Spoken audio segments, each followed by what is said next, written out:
But for most of us, it's a grind, right? It's a grind. Like for example, like 11 years and a few weeks ago, I finally had my first video go over 1 million views. Welcome back to the podcast where we explore the creator economy and how you can succeed in it. Our guest today is the president of the Tailgating Challenge, Luke Lorick, who is 11 years into his side hustle, boasting 275,000 social media fans in the space of his brand, the Tailgating Challenge. Luke, it's a pleasure to have you here today. I'm happy to be here to talk some tailgating, and I know, not to step on your toes, Jay, but like we probably need to explain what tailgating is first and foremost. Is that fair? Yeah, go for it. So tailgating, obviously some people know tailgating as driving too close to the vehicle in front of you. That is not our challenge today. Please don't do it. Be safe out there, everyone. Tailgating, how we do it here at Tailgating Challenge, is the fun party before the event. So think about a sporting event. You're in the parking lot. You park. You get your grill out. You get some games. You get some music, friends, and you have a great time. That's what tailgating is to me, and the challenge that I have to make people have more fun at those type of tailgates while being safe on the roadways. Yes, as when I first read Luke's introduction to being a guest on the show, I was like, tailgating.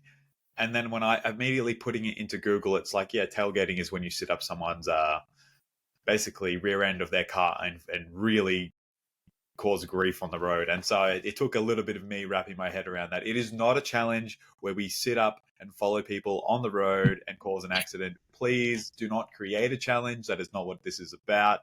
It is about having fun, playing games, being engaged before sporting events, which I think would be really cool to do over here in Australia, Luke. Yes, we need to do some more Australian tailgating and seeing what that's like and bringing the tailgating challenge to Australia, maybe in the future. Yeah, maybe some worldwide representation coming from the Tailgating Challenge soon, Luke. But let's dive right into like this brand you started 11 years ago. Where did you get the inspiration to start the Tailgating Challenge sort of business? Sure. So the story goes, legend has it that 11 years ago, I was in bed one night and I woke up and I said Tailgating Challenge, and it came to me literally while I was in bed. And so, but the reason it came to me that way too was like, I've always enjoyed like tailgating for sporting events since I was a young kid. And so like taking that, and then like I have a few business degrees. It's like, how can I put those two together to make a fun side hustle? And I'm a big believer in like side hustles need to be fun, because usually your day job can be challenging. And if you have another challenging side hustle that's stressful afterwards, like it might not last. It might not last. And so doing something that I just was passionate about, I would have fun with, I would get to meet cool people, cool products. Like that was the vision 11 years ago. And I got up out of bed, I made a Facebook page and went back to sleep. And then I started building from there and adding more social platforms, getting a website domain, and kind of building it to 11 years later to have, again, I would love to have millions of followers. Not there yet, but again, it's still something I'm proud of, but I know I want to keep continuing to push to be better. Well, it's crazy though. You've been doing it for 11 years, and not a lot of people can say that they've really consistently built one brand over 11 years. You look at the content creation space, you've got the big YouTubers, the big influencers who've building that brand over a long period of time. But then you don't really hear of those who have been running that same small business or side hustle for that extensive period of time and just continue to grind away. And 275,000 engaged fans with regards to tailgating is incredible in itself.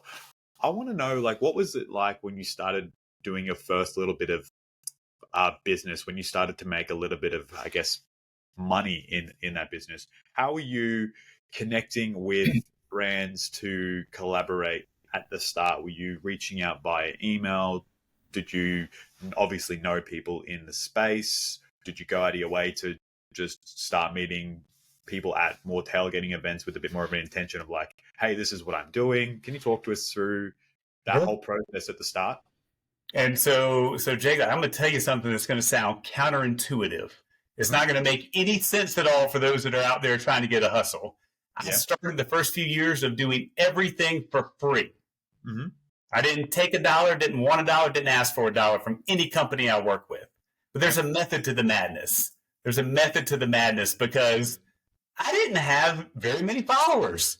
If if you don't have a lot of followers, you have to build your credibility up before you're actually probably going to make any type of money. And so, like, what my approach was is sharing my passion via email or phone conversations with brands that I was looking up and finding that did tailgating and tailgating related products. And I would reach out to them and just kind of, again, I didn't have 275,000 fans. And for the first few months, I was trying to get 100. I'm trying to get 100 fans. And like, that was, when I got 100, that was awesome. But again, like, and going back to say, I'm going to create a video for you. I'm going to do a review for you. I'm going to do a blog for you. I'm not going to charge you a penny. The only thing I want is one sample, one cooler, one cornhole board, whatever it is, just like anything. And the reality is like, when you don't have a lot of credibility, you don't have a lot of followers, like, sometimes those emails don't get responded to, right? You're shooting a bunch of them out and you're getting a very low response rate, right? It happened. I lived that. And I still remember one of the first companies to reach out to me. I was on a jog and I took a break. I looked down my phone and one of them reached back out, and it was a polar bear cooler company that was in Georgia. And they said, it was a soft cooler, and they said, we'll even stitch Tailgating Challenge into the cooler. I still have that cooler in my house. I've had probably 50 plus other cooler brands since then for it, but that's the one I will always remember because they gave me a shot, right? They gave me a shot for it. And then, like, if you fast forward, if you keep doing it, keep hustling, keep being okay with being told no or getting no response. And don't let, it's like, I'm not going to let it stop me. I'm going to keep a positive attitude and just keep pushing forward with it. And now it's usually the opposite way. Usually companies will reach out to me, or if I send them an email, I'm probably going to get a positive response from it based on, where the Tailgating Challenge is now versus when it started 11 years ago. If that helps a little bit with the question. Yeah, no, that's a brilliant response. And I'm just sitting here thinking, like, there's small creators out there right now who don't have a big following that want to work with brands because they want to make an income. They want to pivot to a full-time creator sort of gig. At the start, if you don't have the reps, for creators who do just UGC work where they just do a little bit of a video testimonial, something with the product for the brand. Yeah, reach out and just do some free collabs or for a product only, and just hustle with that for a bit, build up your credibility, build up a good portfolio. And then when you've got a really good portfolio and you could say, I've got these XYZ proven results, then you can start pitching to more brands and companies to work with. Hey, this is what we do. This is the results I can give you. This is the results I've had. Then you can start asking for money. It makes complete sense and doesn't sound backwards at all. It's actually a great way to get experience in the industry that you want to be in and move forward. For sure. Resume building. If you don't have a resume, you got to build it some way or another. And whatever that looks like, it might look different for those that are listening right now. And some people, like, what I tell them, because they've reached out, like, Luke, how do I get started? And they're in the tailgating space. I was like, do you have tailgating gear? They say, yeah. I was like, just start doing some content with the things you already have, just to get some practice for it, to get some content out there.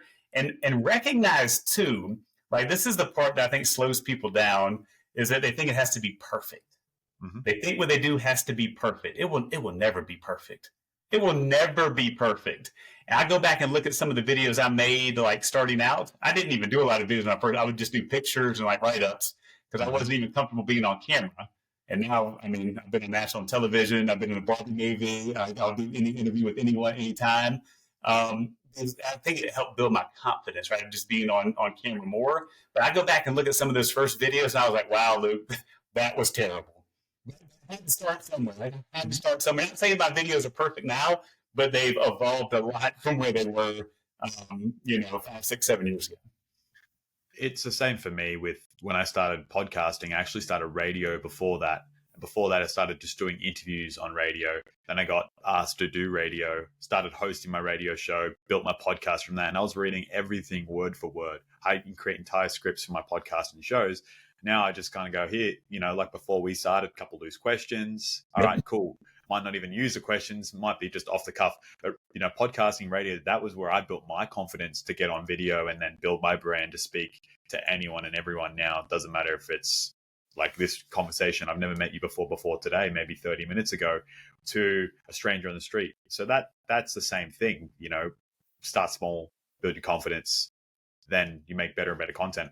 The first episode of this show for me, I was very nervous. Okay. I had very, even it's because it was a different space and a different avenue that I was not used to. I was speaking to lawyers. I was like, what questions do I ask lawyers? Oh my goodness. So you just got to take your time, build your reps, get more confident, like you said. And I really love that you'd be able to share that with us, Luke. Now, in terms of like what you do differently now, you post a lot of videos, you're doing a lot of shows, you're talking to pretty much anyone and everyone. Are you repurposing all of this content and you're sharing it on your socials as well?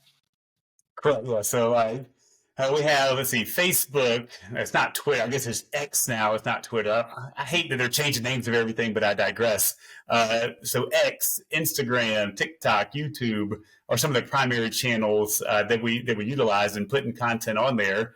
So just to stay fresh and stay relevant and try to get through the algorithm, right? So that people can actually, see some of the things that you're doing that have followed you. Yeah. Did you ever follow anyone in the space when you were early on to sort of mimic their content to build your confidence to see what worked? Or were you just kind of, oh, that sounds like a good idea, I'm going to do that. That sounds great, I'm going to try that, and just come up with your own ideas? I mean, it's a little bit of both. Like, there's not, just to be like open, like when I started, there was not a lot of like tailgating like brands that were out there. There was like two that I looked at. I was like, okay, these are things that I would like to work to be like, right? And one of them was a magazine. I'm not a magazine. I don't claim to be a magazine, but they would post some of their articles and stuff on there too. And I would, I subscribe to the magazine to become more immersed in the tailgating culture, learn more about some of the products and contacts out there. But also too, just like I stay on social media, just like trying to see new trends, new things people are posting about to understand better, because it keeps evolving, right? It's not going to stop. So yeah, I would say that it's probably a little bit of both, but then also make it your own. Don't try to just, I always say, don't be somebody else. Like, you can take bits and pieces of different people and things that you see out there, but still be your like real authentic self and like create your own like persona, so to speak. Yeah. And so your engaged community is across all the different platforms. What's your main platform that you do most of your content promotion? Is it the Facebook page that you have?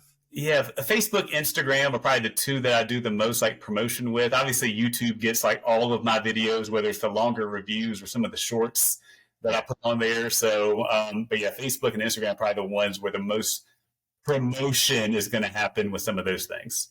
Yeah, it's crazy. It's very old. To me, I'm going to say that it sounds old school in a way compared to where the landscape of the creator economy is now. You've got X, you've got YouTube is still kicking, but TikTok being the very dominant platform for building a brand. You're very heavily focused on Instagram and Facebook. Do you get a lot of outreach from brands on the platforms or companies that want to work with you, or do they then come to your email and hit you up in your email? Where's most of the outreach coming from that side of it? Yes, I would say that like Instagram has a better direct messaging system than most social media platforms. So DMs on Instagram would be probably the one where social media is utilized the most for the brand interactions, but then also email too. Like, they go to the website, they see the contact us, and they shoot the email over on that too. Yeah, and what's your engagement like across these platforms on all your posts? Are you getting in there and having these conversations with every comment? Or do you try to be very engaged with the community there, or are they kind of engaging themselves together? It's some of both, right? In a perfect world, I'd be responding to every last comment on there. I try to get into some of those things and do the comments. I respond to every message, right? Somebody sends me an email or direct message. If it's not just like some bot, like, you can recognize sometimes where there's something that's not like really real. But I do that at a minimum. And I still do like my live shows. Like after tonight, I'm going to go do a live show, and that is big time interaction, right? Because Like you're talking to people in real time, you're seeing the comments, you're giving shout outs, you're answering questions. And so that's where I try to really go back in with the fan base to like hear them, see them, have a little bit of fun with them too, like in a real environment. Well, what's the live show like in terms of what do you talk about with your audience? How do you guys engage together? Is it more of just a banter conversation? Hey guys, Luke here again. I'm having a combo with you. Or do you go on there with a different intention every time? Yeah, so we do, it's usually around 30 minutes on Thursday nights. And I have a friend, and he's kind of the co-host that comes on here. And so we just have a good time. We talk about everything from like during football season, we do some football picks, and we'll pick out 5 games and see who we think is going to win. We talk about some of the giveaways we got going on during the week. We normally do a live giveaway, so one of the viewers that tunes in could potentially win a tailgating prize, like by tuning into it to incentivize them to kind of come and hang out.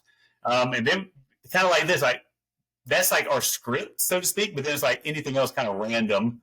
So there's current events, people that are giving them shout outs, or people asking questions. It might take us down a different path for a little bit too. And so have you ever had like any significant obstacles over the last 11 years that sort of come to your mind right now when you've been building out the brand of the Tailgating Challenge? Is there something that just sort of you'd like to share as something that you could teach creators, creative professionals, anyone who wants to build something? Yeah, I mean, I could probably go with a couple of them. I don't want to ramble on too long about it, but like one of the big things too is just like watching the landscape of social media change. That's hard because I go back 5 years ago. I mean, I could put some posts up that would get just like thousands upon thousands of like interactions and engagements. I could do the exact same thing today, the exact same way with the exact same fans, and it would get a fraction of that because of how social media has continued to evolve with the algorithm. And also, too, not just the algorithm, but I think our expectations as a society have gone up. Our expectations of quality content. Quality content 5 years ago might be average content today, right? Just because of how we continue to evolve in this space. And we also have to recognize, too, that people's attention spans continue to get shorter. Wake up, everybody out there, if we lost you for a moment there. But yeah, like the attention span, like 7 seconds, right? So like all these short videos, like I used to just do all long videos and just talk about the product and do like reviews. I still do those, but now I also do something short, something 10 seconds, 25 seconds, 30 seconds, something that can like showcase the product in a way that like people can just like get a look at it. And then if they want to dive into the review deeper, they can check out the blog or watch one of the longer YouTube videos too. But just like basically more work has to happen to get the level of engagement nowadays. I've noticed that same thing across platforms like Instagram and TikTok in the last 2 years. Things that are new to evolve rapidly, and you've kind of got to really stay ahead of the game. So it's like if a new creator or someone who wants to build a brand is trying to focus on all these different platforms at once, the content's going to be subpar, really, unless you can automate a bunch and you've got all the time in the world to actually keep up. Like, would you recommend that someone new to a space building a brand just goes hard on one platform and really just makes that their own for now? Yeah, I mean, again, to each their own. Like I said, like my primary focus is Facebook, Instagram, and YouTube for it, but it depends on your time. It depends on like what your kind of business is, because I feel like different businesses can do better on different platforms for it. So it really just depends. But to your point, like we can spend a lot of time just like with the idea creation, then filming it, then editing it, and then like having to go in there and post it. And so it's just like there's a lot of time that goes into that. And so I go back to the part of like, what's going to work best for that person? Because it goes back to like, this is a long game. There's sure you're gonna hear and see some of these like, oh, I became an overnight sensation, right? I did something and it blew up. Like there are some of those, but for most of us, it's a grind, right? It's a grind. Like just to, for example, like 11 years and a few weeks ago, I finally had my first video go over 1 million views, right? I finally had that one that went like big time viral for it. And so it's just like, it's 11 years of like working like almost every day on this stuff. Again, some people get, I want to say lucky because I don't want to discredit anyone's like hustle or creativity or anything. But again, the video I put up, I didn't think it was going to get 1 million views. I mean, it did. So it's just interesting sometimes. But I think just going back to like trying to consistently put out content that you care about, whether that's on one platform or 5 platforms, and doing it as consistently as possible is one of the big things. Just don't give up. Like whenever your first video, you're like, oh man, I only got 100 views. Okay. Okay. Been there. Yeah. You've hit the nail on the head with creating content that you care about. And I know I fell into the trap of posting content that I loved for a while. And then I started to really struggle to resonate with posting that kind of content. I was like, I'm just posting this for likes, followers, engagement. I don't resonate with this part of my content anymore. And so I started to care less about it. And because I think I started to care less about it, that took the fun, the enjoyment away from me as well. And like, kudos to you, like the 1 million view video, 11 years, that is awesome. That must have felt like such an amazing feeling. And especially being a video that like just had no expectation. I remember I posted a video and I just went on someone's stream. I asked them what made them happy, and I reposted their answer, and it got 2 million views. And I was like, Nice. what? And I edited the video very poorly, and it just went nuts. And everybody was like, yeah, it's a cool video. So it's like, sometimes it's going to happen when you least expect it, and you can't plan for it. So it's just creating content you cared about. And at the time, I just cared about making other people happy and having good conversations with them. It's probably similar to sort of what you were doing. You're just making content that you cared about, that you enjoyed, and all of a sudden, bang. Yeah, if I could do that every single time, maybe the side hustle would be a main hustle, but I digress. Is that... Can you see that being a reality for yourself on this path? Keep going, 20 years down the track. Is that the long-term goal? You want it to be the full-time gig, or are you happy to just keep chipping away at it? Maybe. I don't, like I said, I don't hate my day job. I enjoy my day job. I get satisfaction. I get a lot of security, benefits, pay, good people, all that good stuff. But like the hope is that at a minimum, right, this will allow me to, air quote, maybe retire early, and if nothing else, right? Just never know.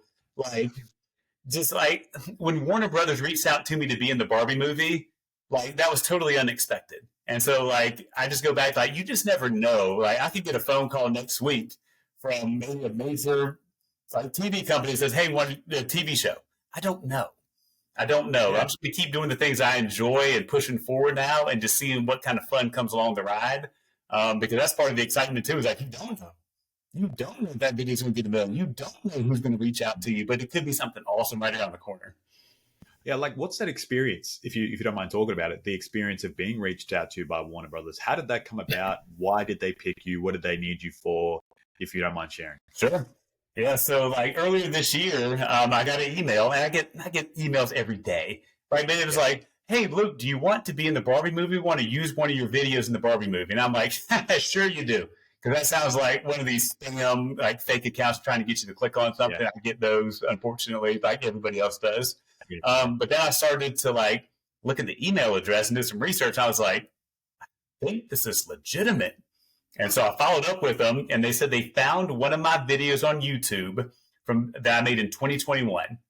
And it's a video of me testing out a small like beer refrigerator. I'm sitting on the back of my truck's tailgate. I'm opening it up and getting a drink out of it. They wanted to use like a 3-second clip out of there and put it in the Barbie movie. And so like I was like, yes, that sounds amazing. Let's do that. And then like in the part 2 of like when it came to figures and I watched it again, it was like, again, 2 seconds, right? So it's not like I'm just like hanging out and doing all kinds of stuff. But it's still like surreal to be like, oh my gosh, like I am in like the biggest movie of the year, even if it's only for those 2 seconds.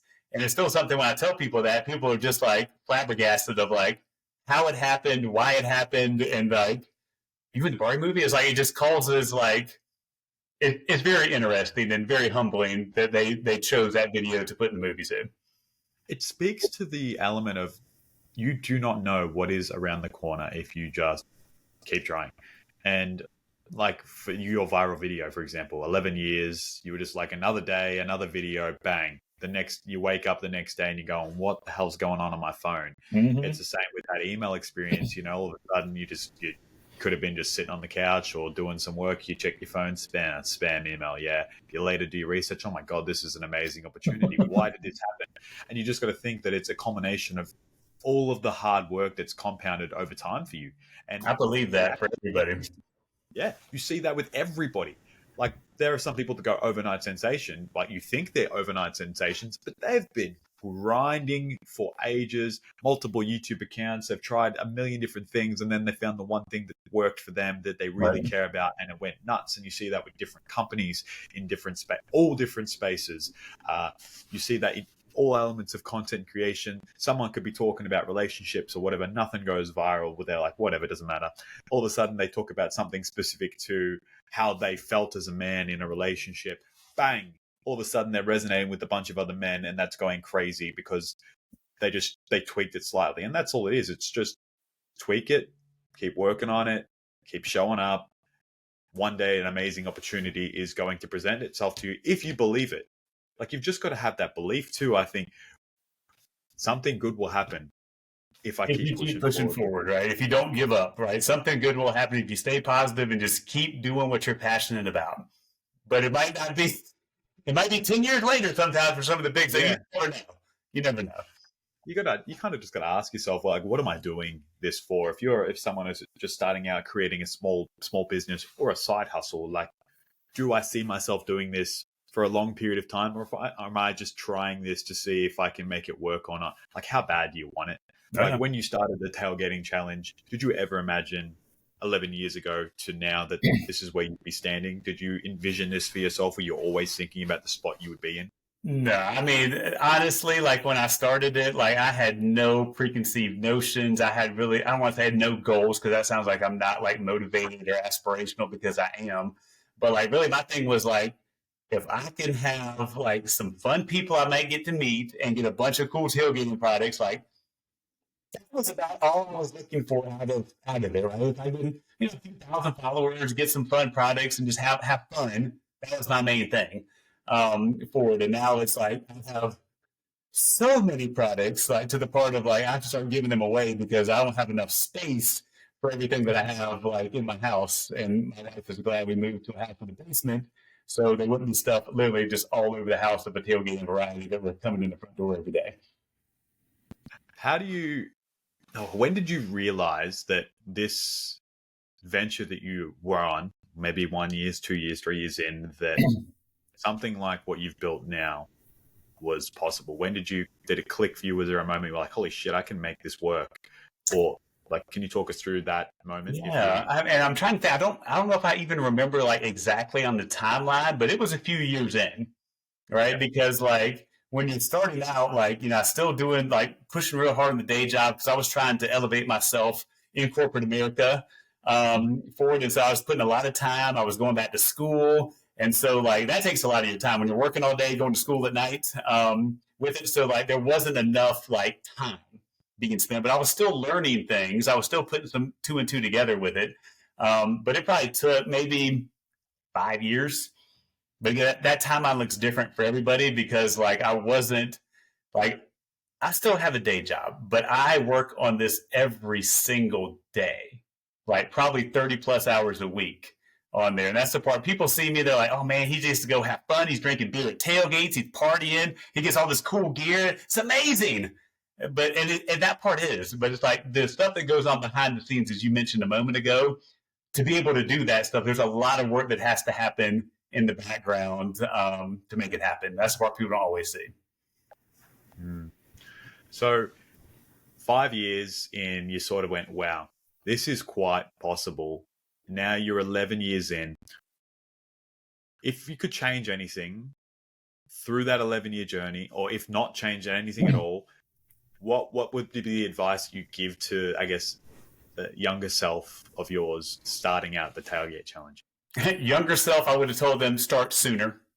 Yeah. Start sooner because the landscape just continued to get more competitive. And I was like, man, if I would have started a couple years sooner, because it was easier to get followers, easier to get engagement, like back when I first started. So if I would have done it even a couple years sooner, I mean, I could have double the followers right now just because of how the landscape was.